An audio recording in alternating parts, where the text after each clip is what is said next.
What does it take to make a real difference in a practice area like learning through your work? To move the needle. We're probing that question this time on the Learning Hack. Spoiler alert, it looks like the answer is data. Welcome to the Learning Hack, a podcast about the people and technologies that are creating the future of learning. I'm John Helmer. Now guess what? Learning is cool. Learning is cool. Learning is cool.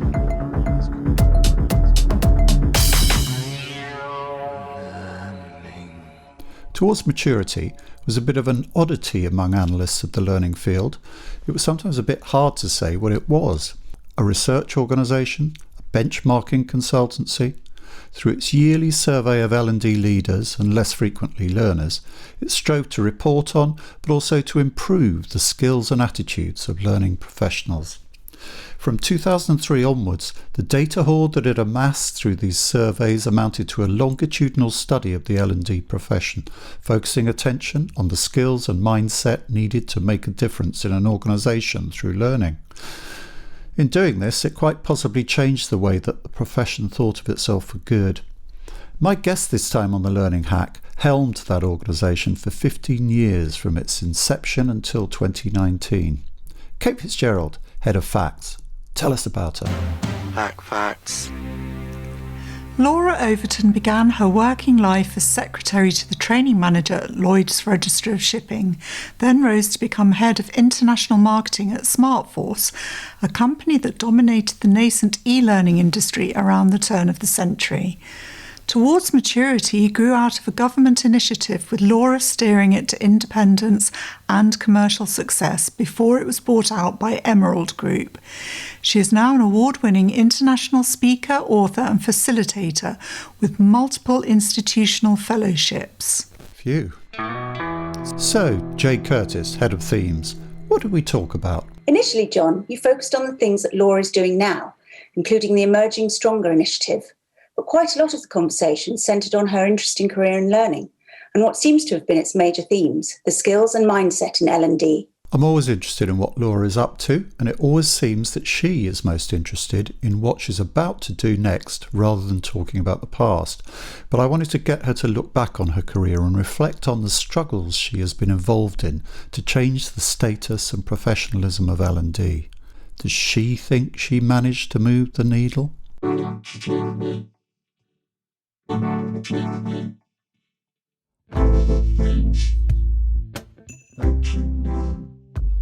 Welcome back to the podcast, Laura Overton. The last time we spoke was just before Christmas 2019, and I don't think it's any exaggeration to say that the world was a very different place back then. So what happened in the meantime to make it feel like such a different place is this nasty pandemic. And one of the initiatives you've been involved in, catching up with what you've been up to in that period, is something called Emerging Stronger, which is to help people do just that, to emerge stronger in the wake of what your website calls, with I think admirable understatement, the current disruption. So can you tell us a bit about that? Yeah, John, it's been just the most fantastic opportunity to work collaboratively with colleagues around the globe. And it started with Michelle Ockers. As you know, she runs a podcast program, and she wanted to start to do a series of interviews about how do we emerge stronger. And she invited me and Shannon Tipton from Chicago to take part in those interviews. So that was a great opportunity to get involved with podcasting and podcast hosting. So great respect for you and the work that you do to make it look... podcasts are available. to make it look as good as you do. But for me, as a kind of an explorer, a researcher, those stories that we surfaced through talking to 32 different individuals about how do we emerge stronger, that really showed us that there was so much that we needed to do as an industry to come out of this process, better versions of ourselves. And that's really where the Emerging Stronger process came about. We started to analyze those interviews, combine them with our experiences from Australia, from America, from Europe, and identify basically some common themes, and that was that actually, in order to emerge stronger, we probably need to look at our situation through different perspectives and different lenses. And that, as a result of that, came our masterclass, which we ran earlier this year. But to be honest, John, the whole thing has been a collaboration and a learning exercise. You know, the irony of running a masterclass on how to emerge stronger from a pandemic wasn't lost on us, because basically no one's done this before. So everything was about collaboration and learning and community and experiment and data. And those were the different lenses that we had. And we found ourselves applying them through this whole process. And this constant sharing of what have we found out has been so important for us. And what are the broad lines there? Obviously, we haven't really got time to go into everything that might be covered in the masterclass, but can you give us a kind of flavour of what emerging stronger, what the thrust of the advice is? Well, the core of the advice is the fact that we need to be looking at the business problems that are surrounding us rather than the learning problems. But that, John, you and I know that we've been talking about that for some time, but suddenly we're thrust into the opportunity to do just that. So it's about, how do we connect with the business problems? How do we look at ourselves and our own identity and the way we think about ourselves? Because that influences how we change. And then how do we look at the opportunities that surround us through different lenses? And we had 4 different lenses that we looked at. We looked at the lens of data. And that's not just about the learning analytics. I know you covered this many times in your podcast and written so brilliantly about it as well. But, you know, the data lens, the community lens, the way that we connect, who we connect with, how we connect, how we work together. So not just about social learning, but who we are as part of community, that lens. The technology lens was very important as well, because obviously it was defining and constraining and releasing our thinking in so many different ways last year. And also the experiment lens. And that was the one that was the most intriguing and the most the difficult, I guess, for us to be able to really get our heads around, because we're so used to wanting to come up with a solution. And then we test that solution through the way that we pilot. Shannon Tipton talked about the race to solution. How do we get there first? And we, our minimal viable proposition is all about, we've got the solution, now let's just do it cheaply in order to see how it goes. Whereas we were talking about genuine experimentation. How do we ask different questions? How do we create the opportunity to maybe learn fast, fail fast? We talked a lot about the Trojan mice concept as well. And how do we set free these Trojan mice within organizations to think differently about the way we experiment and explore what's going on? Sorry, could you repeat that term you used there? Because the sound went a bit funny. So one of the things that we looked at in experiments was the concept of Trojan mice. Trojan mice. Trojan mice, yes. Which is, what's a Trojan mouse? It's just so exciting. I will find out for you for your show notes about the core areas where we've got this from. But Howard Jarkey has been talked a lot about this. But it's the idea of setting loose a number of different experiments to test different hypotheses. And that they can kind of fail fast, and that they're safe to fail. And if we try something where it's okay if it doesn't go well, because what have we learned from that? And kind of exploring that concept of experimentation. And we had a lot of fun thinking about that, because actually our willingness to try things is going to be really critical to how we emerge stronger. Our desire to hold on to the past actually can make us quite brittle, whereas our attitude towards experiments are really part of the process for becoming flexible and agile. Experimenting is quite a difficult thing, isn't it? Because you have to take on board the possibility that you might fail. And that is an interesting, from a scientific point of view, it's interesting because a null result is still a result. In the corporate context, that can be very difficult. But is it the case then that being in this kind of situation of crisis where nobody really knows the answer, and you see governments experimenting and blundering and having null results and fails all over the place, has the pandemic conversely given L&D perhaps more of an opportunity to experiment? Absolutely. Absolutely. It came through in all of our initial interviews last year, but it also came through when we were working with people on the programme from around the globe. We have the opportunity to, let me just give you an example of a test that we might be able to do. Should we just try this out? Some of, the word experiment didn't go down too well in some organizations. And you know what, John, that's fine. It's not necessarily that we have to use the same language, but, let's try this. Is it worth us giving this a go? Shall we just see what happens when? And when those kind of conversations are being released into a very complex and uncertain world, then it gives us an opportunity to maybe collaborate with business and business leaders in a way that we haven't done before, because we're both working on the same problem. So if we're both working on a business challenge, then we can have that, shall we just try this out? Kind of attitude. And that then allows us to really genuinely explore new ways of learning and maybe break that conspiracy of convenience that I know you've spoken about quite a few times on the podcast series. So yeah, it's about language, it's about communication, it's about attitude, it's about the way we think. So another initiative you've spearheaded, which I know you're very passionate about, is your Changemakers program, a newsletter. What are the aims of that? What are the moving parts? Is it just a newsletter, or will it kind of progress beyond that? And what do you plan to do with it? Yeah, well, when I was kind of exploring what was going on in the world of learning and development, and certainly through the research program that I've kind of been heading up for those 15 years, it was very clear that those that were making more business difference weren't necessarily those with the biggest budgets or from a particular sector or the biggest L&D teams.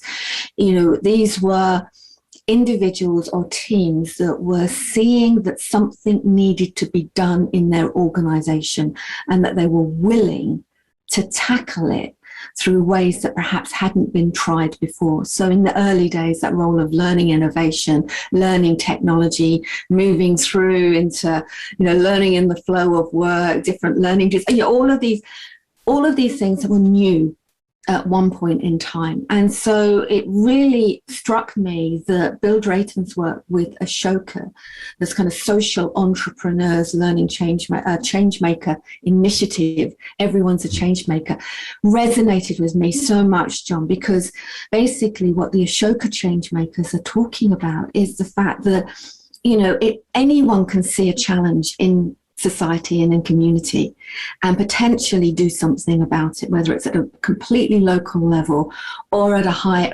political level. And I thought, boy, do we need learning change makers right now in organizations, whether we're charities. We can see the challenges that we have in getting people, volunteers, employers, managers, new staff up, ready, equipped to do their job. These are big challenges, and we need people in the learning profession who say, you know what, I'm going to tackle that challenge head on in new ways, in fresh ways. Sorry for interrupting. So I hadn't heard of Ashoka myself before. This isn't something that's coming from the learning place, comes from another part of the enterprise, so to speak, does it? Absolutely. It's the whole concept of being a change maker is the fact that you see something that needs to be done, tackled in the world, and that actually you've got the grit, the determination, you develop the political nous, you use evidence, you use community, and you do something about it. And it just struck me that whole principle really defined the high-performing learning and development teams that we found in our research program over those 15 years that have been extended now. They are organizations and individuals who see something and get it done. So this is something that happens on a personal and individual level, that somebody decides they are going to be a change maker or identifies the fact that they're a change maker, and you're creating a community to network up and connect these change makers. Is that right? Is that how it works? Absolutely. Well, I'm starting initially. I just feel that it draws so many aspects of the community work together, and that's always been so important to me.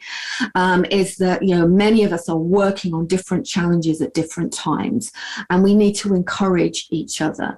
So I've started with a newsletter on LinkedIn called #LearningChangemakers, and I deliberately use the hashtag because it brings together the different thinking for people. And so that's where I'm starting with this.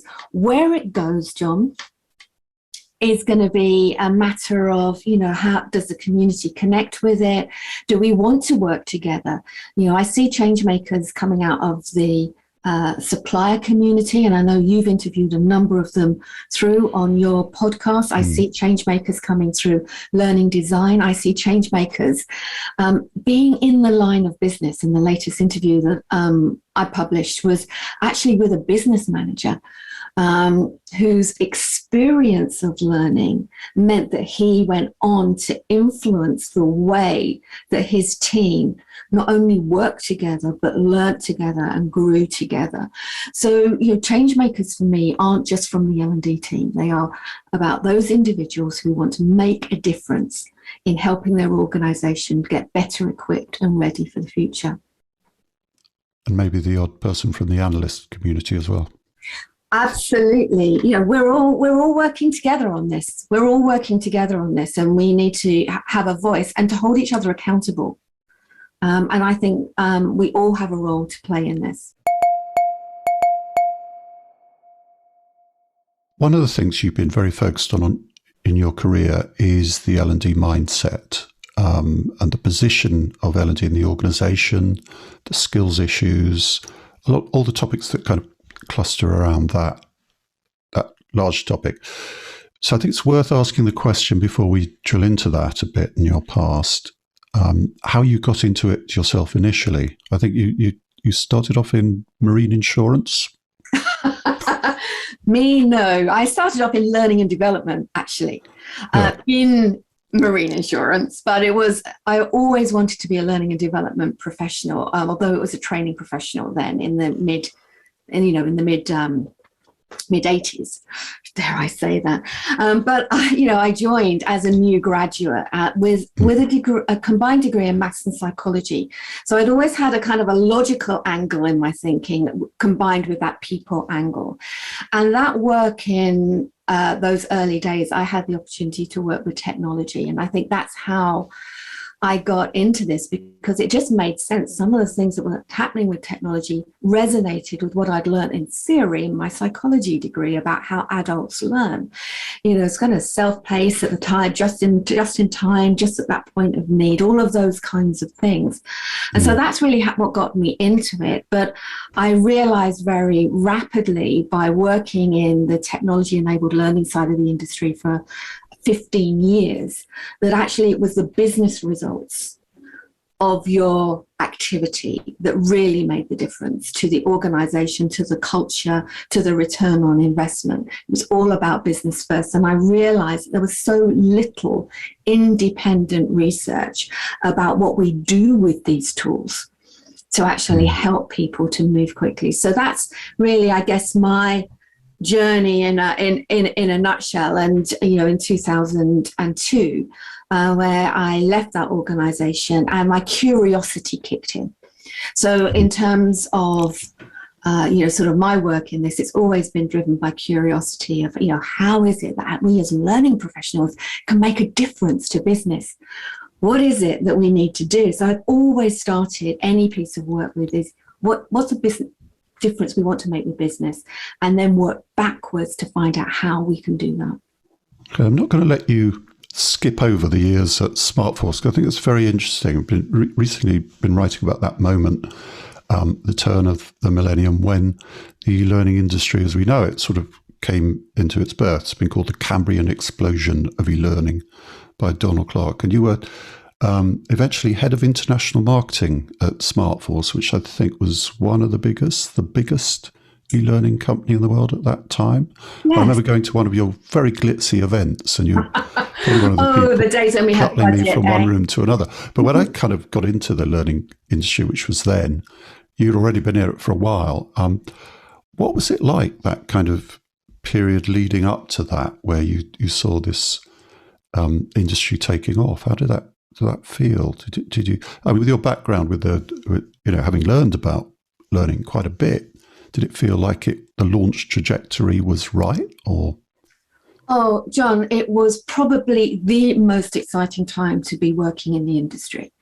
So from the early 90s through to 1999, when the term e-learning was introduced, I was actively involved working with organizations and with customers on, we had different opportunities for people to not just use content to develop new skills, but there were mentoring programs. There were all kinds of nascent ways in which the internet was changing the way that we were learning.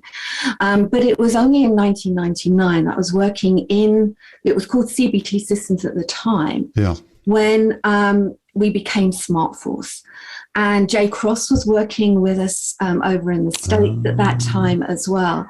And that's when we introduced, actually Smartforce introduced the term e-learning. And we had a model of this vision of what e-learning was.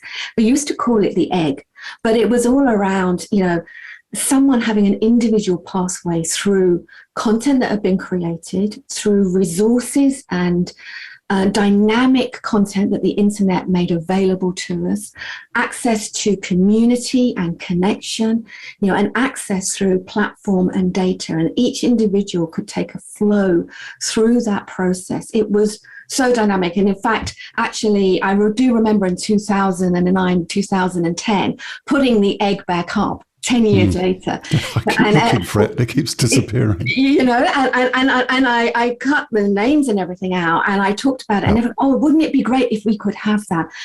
But the timing was too early. It demanded too much of a proprietary platform to pull all of those different pieces together. But that vision of what e-learning was probably one of the most exciting things. And then it went back, in terms of calming down to becoming online computer-based training again. And in fact, actually even losing some of the things that we were doing in the mid-90s around mentoring, about connection, community, about practice, about learning transfer. And it was almost as though the industry just couldn't take it mentally. And the platforms just weren't there to be able to support that. I do remember. Do remember that time very strongly, that the talk was way ahead of what the actual tech could deliver, and in fact what most people could get their heads around. And it did take a while to catch up, really. Have we caught up yet?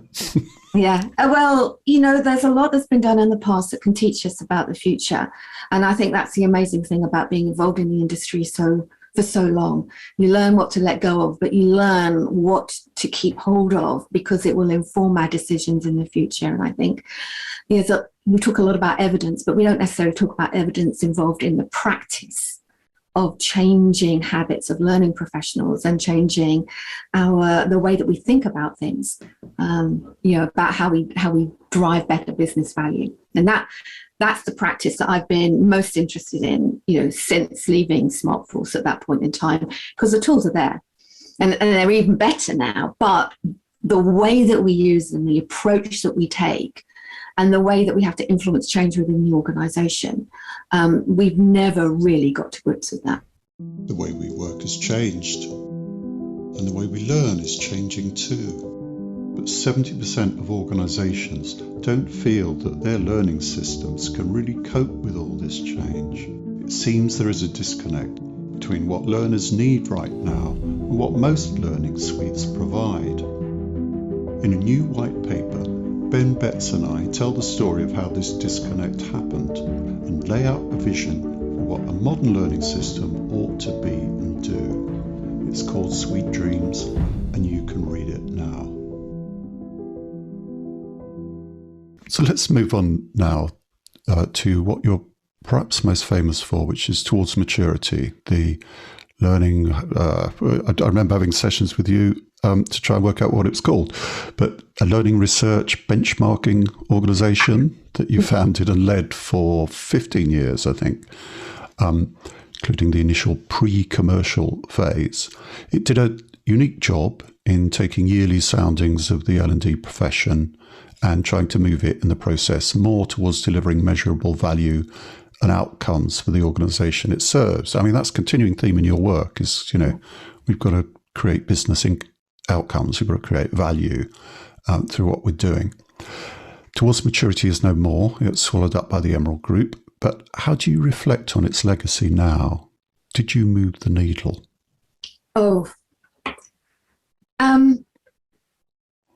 I'd like to think that one of the best legacies of Towards Maturity was the connection and collaboration that it created within the industry.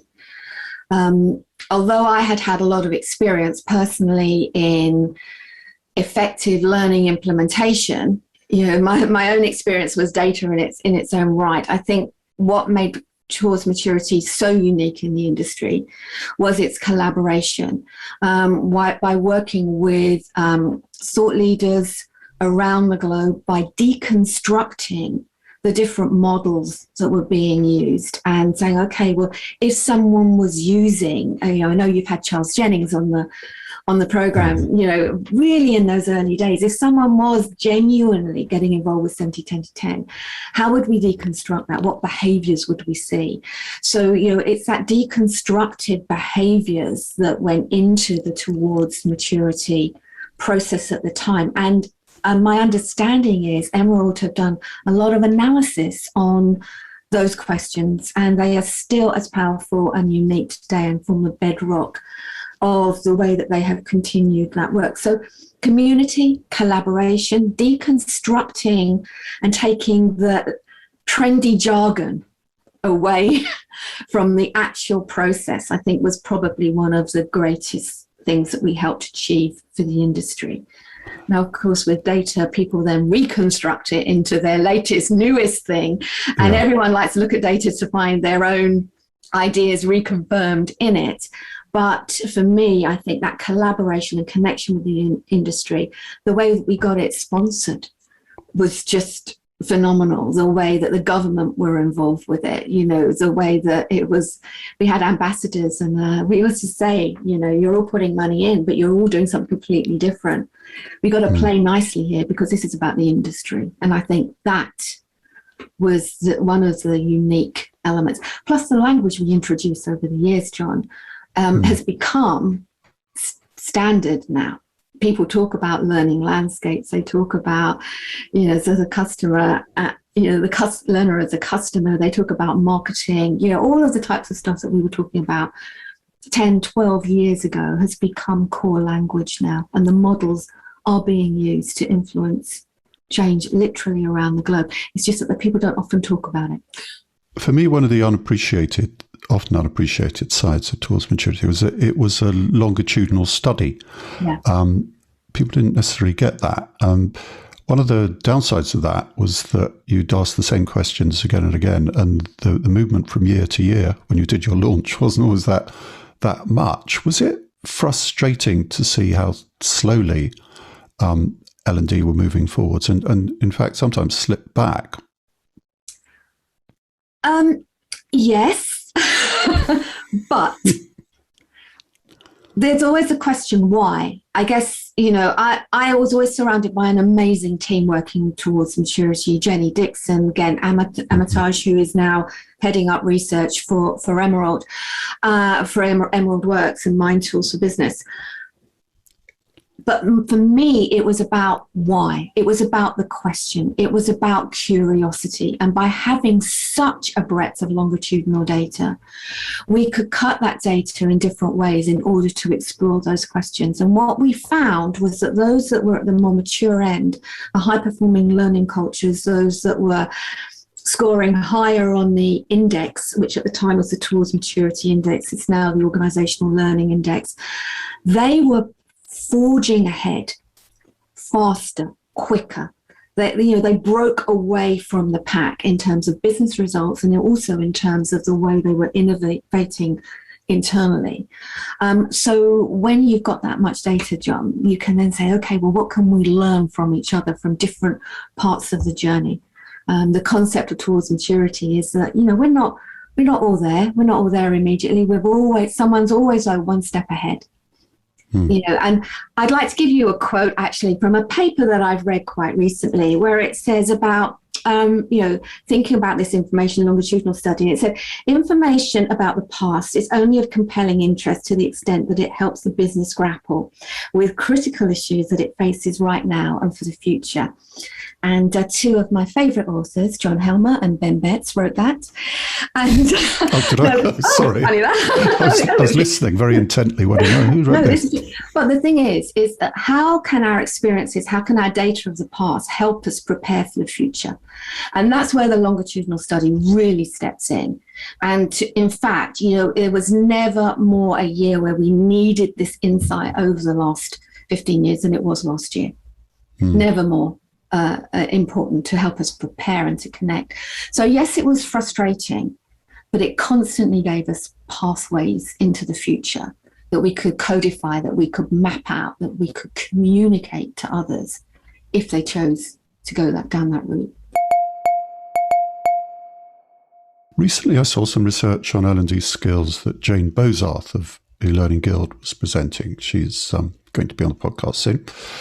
That showed, or may by the time this goes out have been on it already, and that showed that the skills needed for L&D had mushroomed into a pretty huge list now, largely due to technology. And a lot of this is due to the skills needed for instructional design. Not all L&D people are instructional designers, but they need to know what's going on there in order to be able to manage that at the very least. And I know that skills gaps in L&D has been a focus area for you over the past towards maturity and since, I think. So what is your current thinking about that, the skills gap in L&D, but also the L&D mindset more generally? Yeah, well, we started to explore those skills, I think probably over 10 years ago. And again, from the community, we would say, okay, well, what are the skills that you think that we need? And we would assess whether or not those skills were in place, and also, more importantly, whether or not they had an impact on the business outcomes. So that was always for us about the business outcomes. And yes, they have blossomed.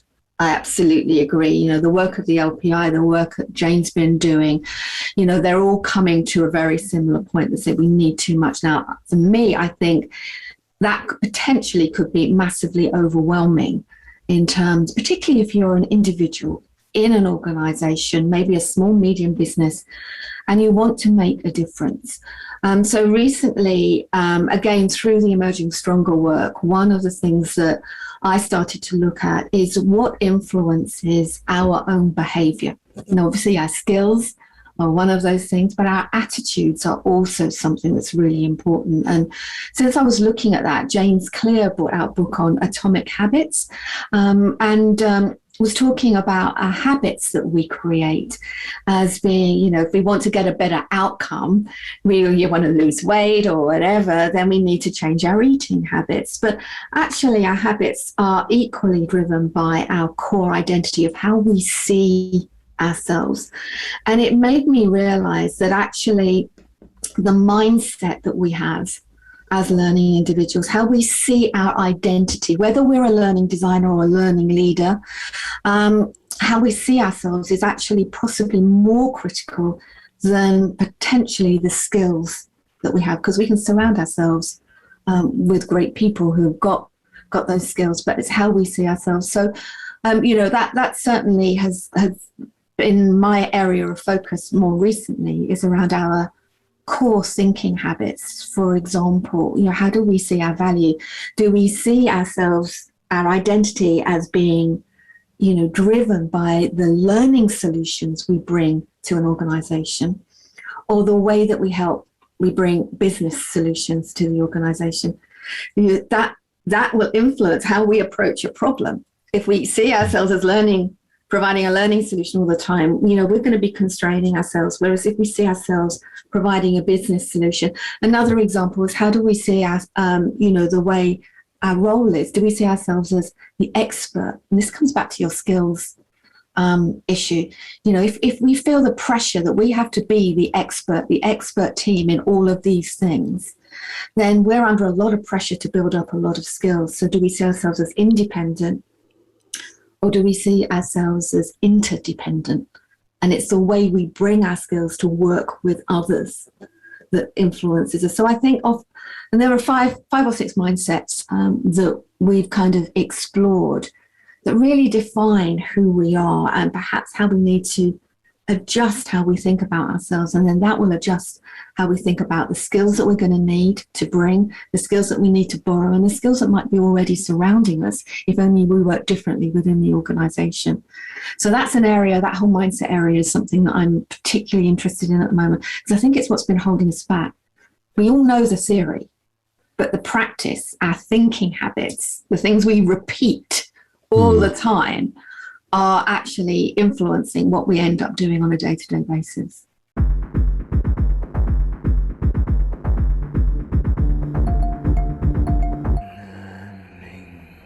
If we loop back to something you mentioned earlier when you were talking about the emerging stronger, one of your main themes there was data, specifically with the issue of L&D skills and data coming more into the picture. I mean, you can look at what's happened in marketing where I'm not quite sure of the percentage, but huge amounts of advertising revenue have now migrated online. People are spending millions on Google AdWords, for instance, to get on the first page of Google.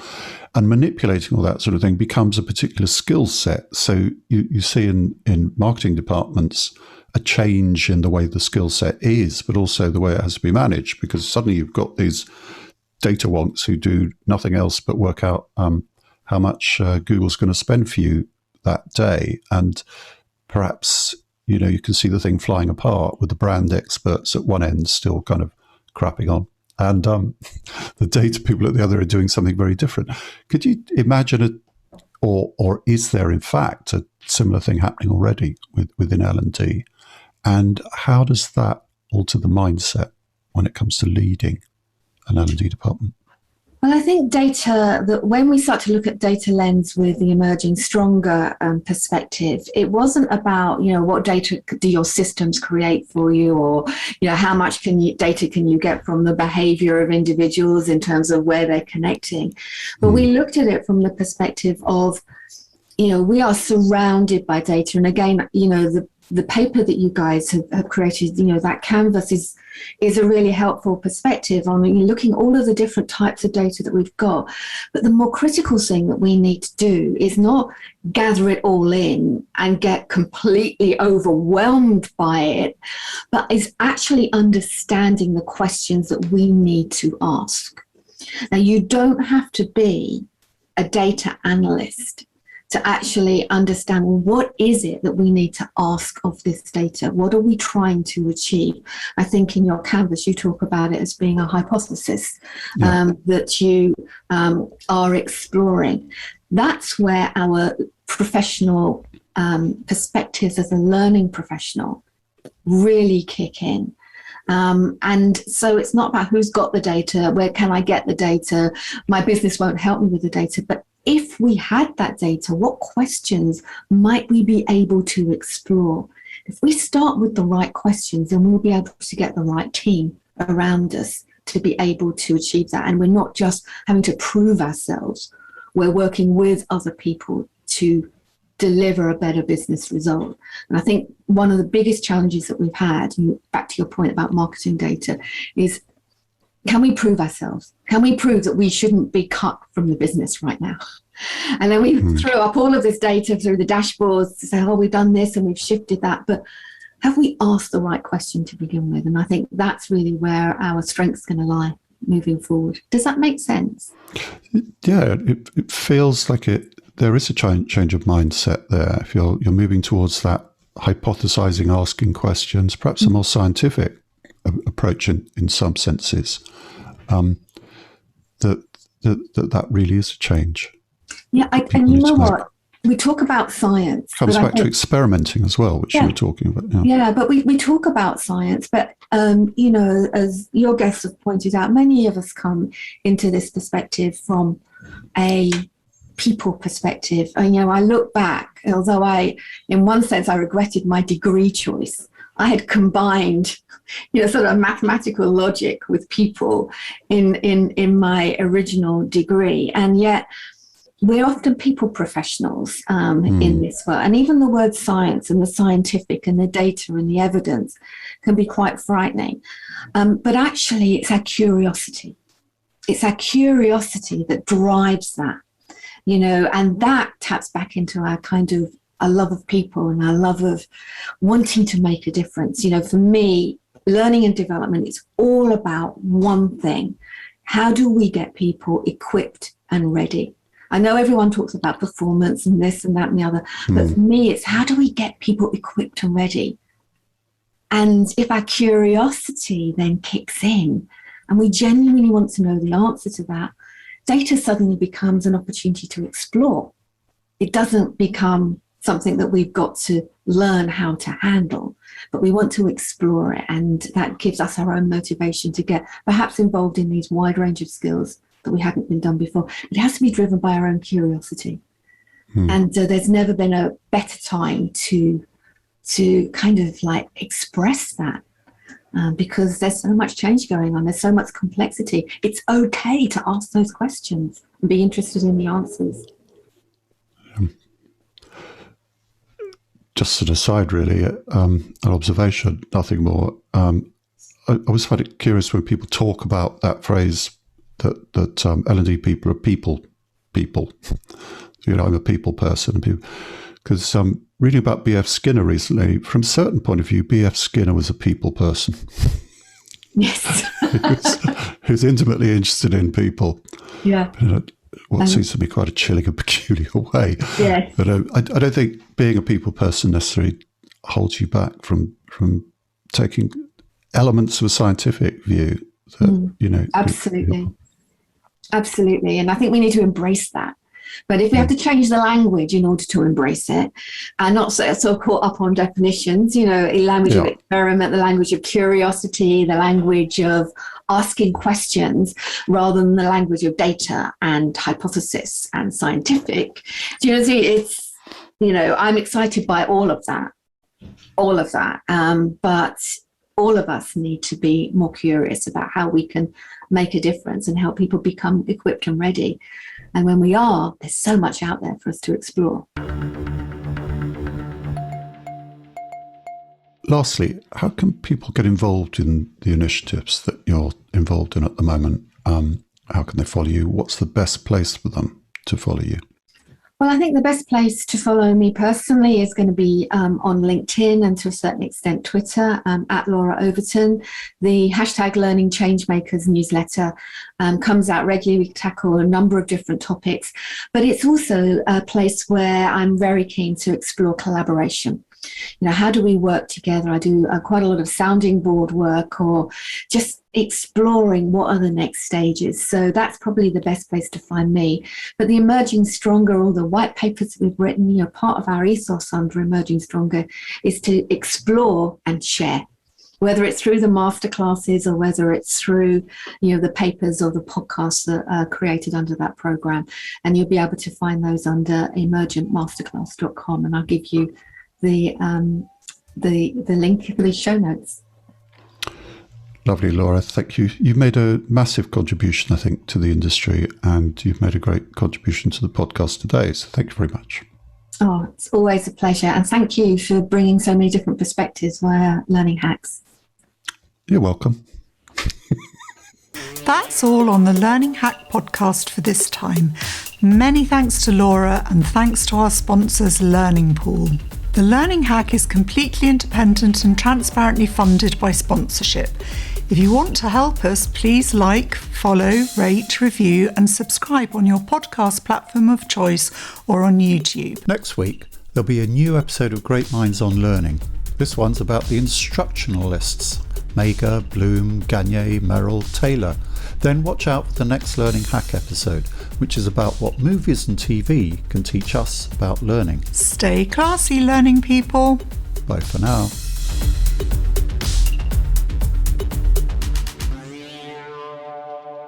Now I finally get it.